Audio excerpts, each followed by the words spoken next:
Eu fico pensando, amados irmãos, que se Paulo fosse avaliado pelas lentes da teologia da prosperidade, Paulo seria um fracasso, um total fracasso.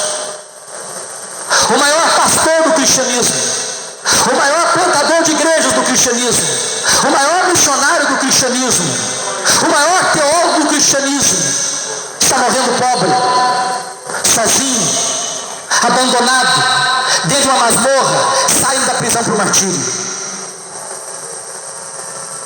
Ele não tem descendência, ele não tem herança, ele não deixou fortunas, ele não deixou riquezas, na verdade ele não tem nem roupa para vestir. A grande pergunta é: como é que esse homem se sente? Será que amargurado? Será que frustrado? Será que revoltado?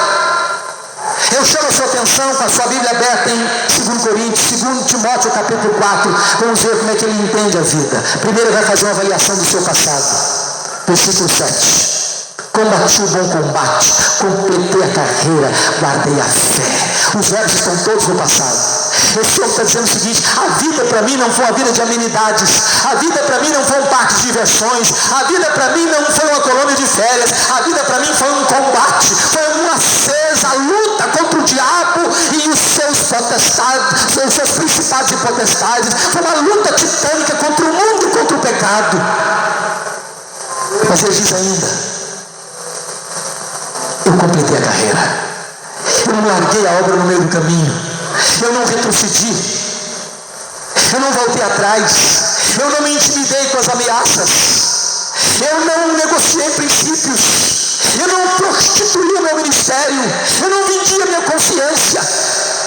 Ele diz em Atos 20, 24: em nada considero a vida preciosa para mim mesmo, conquanto que eu complete a minha carreira e o ministério que eu recebi do Senhor Jesus para anunciar o evangelho da graça de Deus. Esse homem termina dizendo o seguinte: eu guardei a fé, eu não saí do caminho, eu não apostatei da fé, eu não abri mão dos princípios do evangelho. Amados irmãos, quantos obreiros nos nossos dias se encantam com as heresias, se encantam com as novidades, prostituem o seu ministério, vendem o seu ministério por dinheiro, vendem o seu ministério por fama e deixam de lado o antigo evangelho, o evangelho da graça, o evangelho da cruz. Vemos pregações e pregações sobre prosperidade, sobre milagres, sobre coisas e mais coisas, mas aonde está o evangelho da cruz? O apóstolo Paulo diz: eu nada quero saber a não ser anunciar Jesus e este crucificado. Ele vai fazer agora uma avaliação do seu presente, versículo 6. Preste atenção aí. Ele diz: eu já estou sendo oferecido por libação e o tempo da minha partida é chegado. Ele está dizendo o seguinte: Roma vai me matar, mas não é Roma que vai me matar, é eu que vou me entregar. E ele usa uma palavra bonita, ele usa uma metáfora para falar da morte. Ele não diz o tempo da minha morte é chegado, ele diz o tempo da minha partida é chegado. Essa palavra grega, partida, ela é muito bonita, ela tem 3 significados muito importantes. Primeiro, ela significava tirar o fardo das costas de alguém. Sabe o que é morrer para o crente? É descansar das suas fadigas, é tirar um peso das costas, é ir para um lugar onde não tem mais choro, não tem mais lágrima, não tem mais dor, não tem mais luto.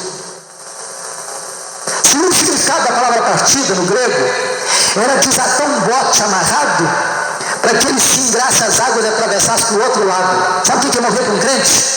É fazer a principal e última viagem da vida rumo à pátria celestial. Terceiro significado da palavra partida: a palavra partida significava afrouxar as estacas de uma barraca, levantar acampamento e voltar para sua casa permanente. Sabe o que é morrer para um crente? É mudar de endereço, é voltar para a casa do Pai. Um pastor foi visitar um crente enfermo e perguntou para ele: meu irmão, como é que você está? E o crente respondeu: pastor, eu nunca estive tão bem. A casa onde eu moro está desmoronando, Mas eu estou de malas prontas para me mudar para a casa do meu pai. Isso é morrer para o crente. E às vezes ele fica pensando, amados, que quando nós morrermos, nós vamos ter uma mansão lá no céu. Mas quando a Bíblia fala de uma mansão, quando esse tabernáculo terrestre se Deus fizer, temos da parte de Deus uma casa, feita não por mãos, eterna nos céus, não está falando que você vai ter lá no céu uma mansão com 5 suítes, com piso de mármore celestial e com torneiras de ouro. Essa mansão é o seu corpo. É um corpo de glória. Imortal, incorruptível, poderoso, glorioso, espiritual, celestial, semelhante ao corpo da glória do Senhor Jesus. Paulo não está com medo de morrer. Ele sabe em quem tem crido e sabe para onde está indo. Por isso ele vai fazer agora uma análise do seu futuro. Versículo 8 diz: já agora a coroa da justiça me está guardada, e não apenas para mim, mas para todos quantos amam a sua vinda. E diz: não importa se Nero vai me considerar culpado, não importa se Roma vai me considerar digno de morte, de martírio. O que importa é que o reto juiz, diante de quem eu vou comparecer, já me declarou justificado e já preparou para mim a coroa da justiça.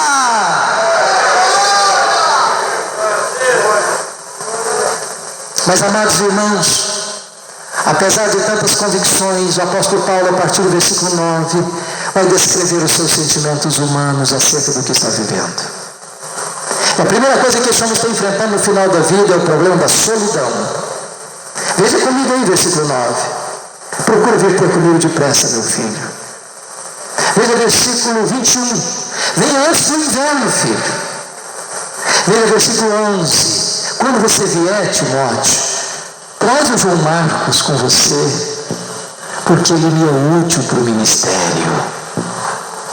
Lembra lá de Atos 15, 36 a 41? Quando ele brigou com Barnabé, disse: comigo esse cara não vai? Pois Paulo envelhece com doçura. Ele é velho, mas ele tem capacidade de mudar de ideia e de pedir perdão.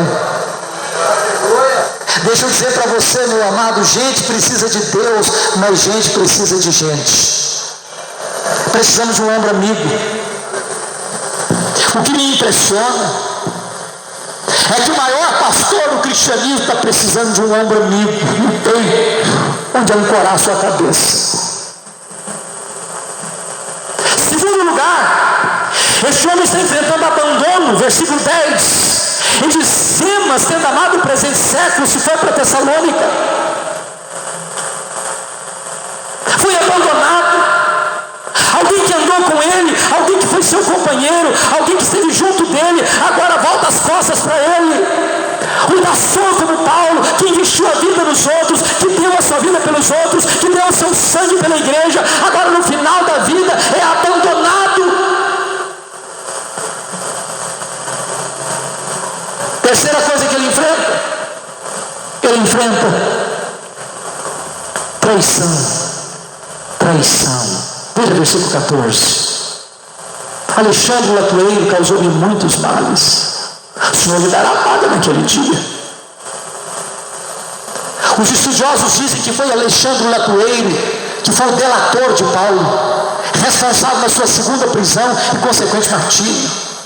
Gente que apunhala pelas costas, gente que puxa o tapete, gente que quer ver a sua derrota, a sua ruína. Paulo, no final da vida, enfrenta esse tipo de gente, e não apenas resistência a ele. Diz o versículo 15 que Paulo diz para Timóteo: e tu, Timóteo, guarda-te também dele, porque resistiu fortemente às nossas palavras. Alexandre persegue o pregador e persegue a pregação, persegue o evangelista e persegue o evangelho, persegue o pregador e persegue a palavra.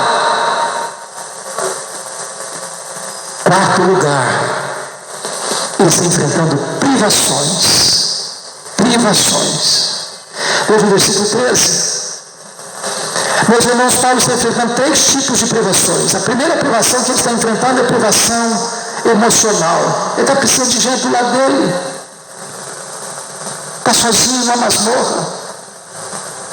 Segunda privação que ele está enfrentando é a privação mental. Ele está precisando de ler. Eu acho maravilhoso. O cara sabe que vai morrer. Ele está numa masmorra escura. Mas ele disse para o seu filho Timóteo: quando você vier, filho,